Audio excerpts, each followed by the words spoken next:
সুপ্রভাত আমার প্রিয় দর্শক বন্ধুরা, সকলে কেমন আছো? আশা করছি সকলে খুব ভালো আছো। আমিও কিন্তু খুব ভালো আছি। নতুন একটি ঝলমলে ব্লগে তোমাদের সকলকে ওয়েলকাম জানাই। আজ ঘুম থেকে উঠেছি একটু দেরিতে, সেই জন্য তাড়াতাড়ি করে রান্নাঘরে এসেছি। আর মেয়ে তো একটু আগেই উঠে গেছে। মেয়ে ঘুম থেকে উঠে গেল না, বিছানায় আমরা সব গল্প টল্প করি, তারপর বিছানা ছেড়েছি, একটু দেরি হয়ে গেছে।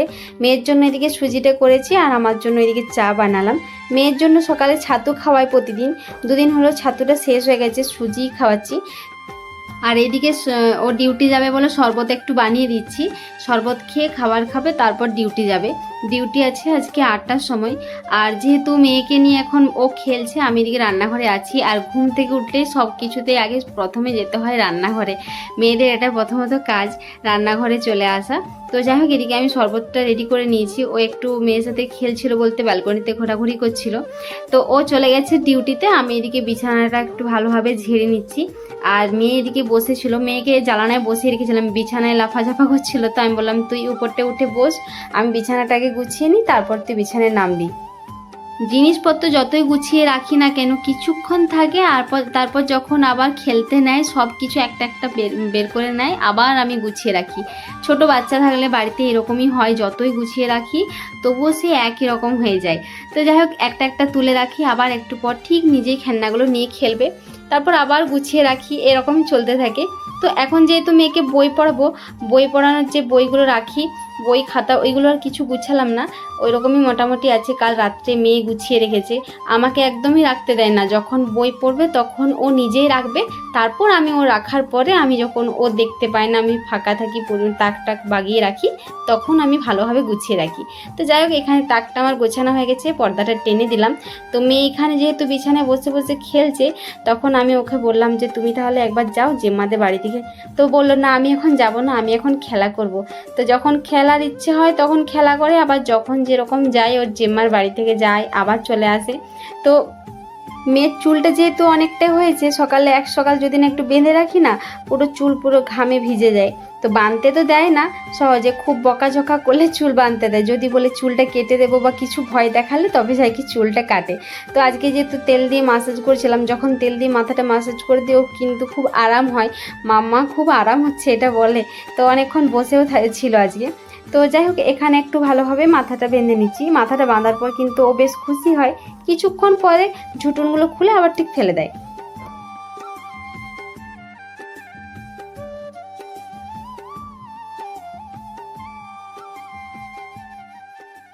তো তোমার খাতা আমার লেখা চলবে না কেন?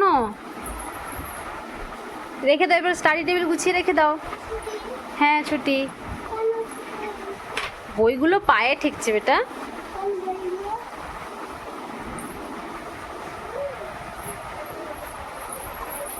গুছিয়ে রাখো গুছিয়ে রাখো, কেমন বলেছিলাম?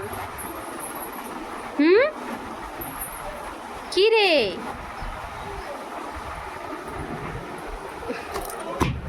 আমি গুছিয়ে রেখে দিচ্ছি, তুমি রাখো। আজকে মেঘের অবস্থা দেখো, সকালবেলা একটু মেঘটা পরিষ্কার ছিল, তারপর দেখছি আস্তে আস্তে দেখছি মেঘ ধরে গেছে। তো যাই হোক, এখন বর্ষার দিন সবসময় বৃষ্টি হবে, তো এত পরিমাণে বৃষ্টি হচ্ছে বলার নেই। আর এদিকে দেখো, আমাদের রুমের পাশেই যে মাঠগুলো আছে না, ওইগুলোতে এখন ধান লাগানো শুরু হয়ে গেছে। তো খুব তাড়াতাড়ি ধান লাগানো হয়ে যায়। তো এখন মেয়ে আর আমি যাচ্ছি ছাদে ফুল তুলতে। আমাদের ছাদে কি কি গাছ লাগিয়েছি চলো তোমাদেরও একটু শেয়ার করব। দেখো, এক গাছ ফুল, পুরো কত ফুল ফুটেছে। তো ছাদে এখানে অপরিচিত গাছ দুটো লাগানো আছে। তুমি তুলো, হ্যাঁ তুলো, একটা একটা তুলো ভালো করে, পাতা যেন না উঠে। ট্রেন আসছে মামা, এইদিকে দেখতে পাবে কোন লাইনে যাচ্ছে দেখি। এখনো ট্রেন আসেনি। বাহ, দেখ বেটা ধান লাগাচ্ছে, এদিকে আয় এদিকে আয়। তো এখানে ধান লাগানো শুরু হয়ে গেছে। এই সকালে দেখলাম জমিতে পুরো চাষ দিচ্ছিল, তো এখন ধান লাগানো শুরু হয়ে গেছে। বাহ, এদিকে উপরের লাইনেই আসছে বেটা, দেখতে পাচ্ছিস, দেখ ওই দূরে ট্রেন লাইন। ছাদে উঠলে একবার না একবার ট্রেনের দর্শন পাওয়া যায়। তো ছাদে উঠি আর দেখা যায় দূর ট্রেন। চলো ফুল তুলবে, চলো মা ফুল তুলো।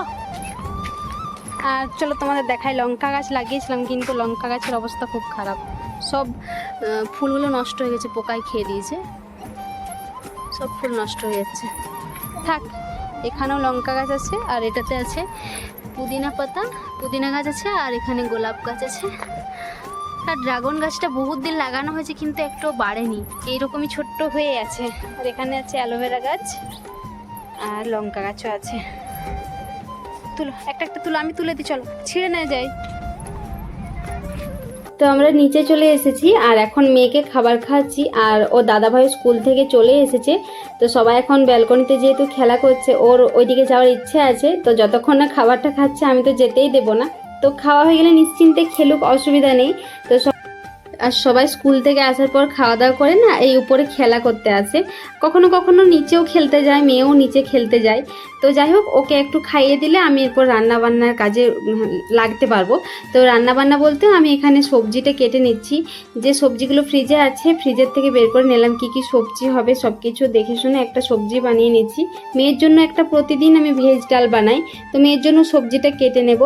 আর এখন যেহেতু সবজিগুলো কেটে নিয়ে তারপর আমি স্নান করতে যাব, সব সবজি টবজি কেটে নিই। আর এদিকে দেখছি মেয়ে খেলতে খেলতে আবার একবার করে আসছে, মানে ওর এখন কি অভ্যাস হয়েছে জানো, রান্নাঘর আসলে কিছু না কিছু ওর খেতে ইচ্ছে করে। তো এখন এসছে কিছু না কিছু চাইছে, তো এখন বলছে আমাকে দুধ গুঁড়ো দাও। ও এখন বলে মিল্ক পাউডার, অত ভালো বলবে না, খালি বলবে মিল্ক পাউডার দাও। তো যাই হোক, আমি সবজি টবজিগুলো কাটতে কাটতে উঠে আবার ওকে আবার মিল্ক পাউডার দিতে এসেছি, তো ওর খেতে খুব ভালো লাগে। এখন ওর ওইটাই অভ্যাস হয়ে গেছে, রান্নাঘর আসে আর কিছু না কিছু চাইবে, আমাকে এটা খেতে দাও, কখনো কাজু বাদাম, কখনো বড়ি। তো মেয়েকে যেহেতু আমি দুধ গুঁড়ো দিয়ে দিয়েছি, এখন বসে বসে খাচ্ছে। আর এদিকে দেখো আমি সবজিগুলো ভালোভাবে পরিষ্কার করে ধুয়ে নিয়ে একটা সাইডে রেখে দেবো। তো কিছু মাস আগে আমি একটা শিলনোড়া কিনেছিলাম, তো একটু মশলা হলে তখন এই শিলনোড়াতে বাটাবাটি করি, যখন অনেক পরিমাণে মশলা হয় তখন মিক্সিতে ঘুরিয়ে নিই। তো অল্প যেহেতু সর্ষে বাটা ছিল, তো সেই জন্য একটু সর্ষে, আদা, রসুন এগুলো একটু শিলেই বেটে নিই, প্রতিদিনই শিলে বেটে নিই। তো শিলে বাটতে বেশ ভালো লাগে আর স্বাদটাও খুব ভালো লাগে।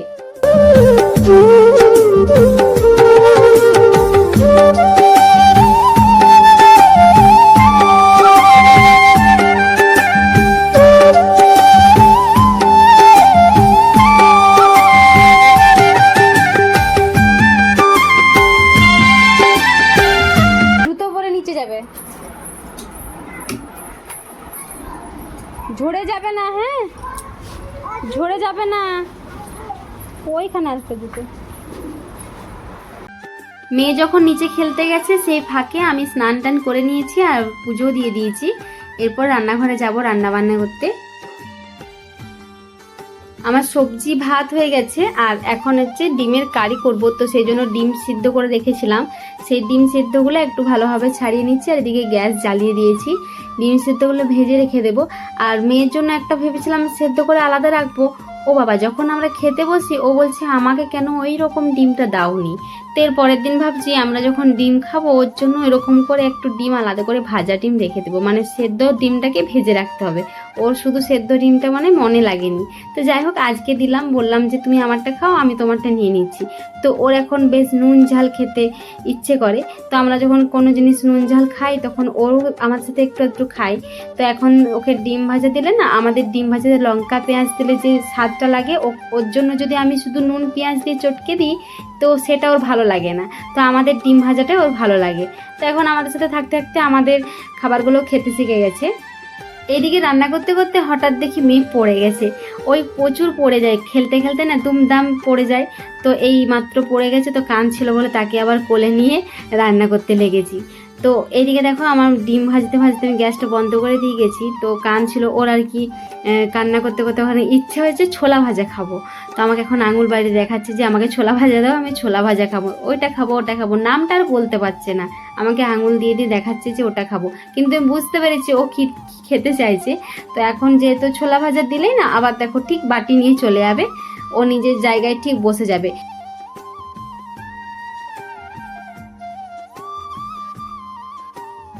তো দেখো এভাবে কিন্তু আমাদের সকাল থেকে দুপুর রাত এভাবে প্রতিদিন চলতে থাকে। তো ওর বাবা যখন চলে আসে তখন আর এতটা ওকে দেখতে হয় না, ওর বাবা একটু পরে চলে আসবে, তখন আর আমাকে প্রয়োজন হবে না, তখন ওর বাবার সাথেই খেলা করবে। তো ওর যেহেতু ছোলা ভাজা নেওয়া হয়ে গেছে তো চলে গেছে, আর এখন আসবে না। এরপর ওকে যেহেতু স্নান করাতে হবে, আর একটু পরে ওর বাবা চলে আসবে। আর আমার এদিকে মোটামুটি রান্নাবান্না সব কমপ্লিট হয়ে গেছে। ডিমের কারিটা নামিয়ে দিলে ব্যাস মোটামুটি রান্নাবান্না কমপ্লিট। আর রান্নাবান্না কমপ্লিট হলে গ্যাসটা সব কিছু মুছা ধোয়া করে রেখে দেবো। তো চলো, আজকের ব্লগটা কিন্তু আমি এইটুকুই রাখলাম। অন্যদিন আরও একটা নতুন ব্লগের সাথে তোমাদের দেখা হচ্ছে। তো চলো, আজকের মতো ব্লগটা শেষ করছি। আজকের মতো এখানে টাটা। কেমন লাগলো অবশ্যই কমেন্ট করে জানিও। যদি ভালো লেগে থাকে অবশ্যই একটা লাইক আর কমেন্ট করে জানিও।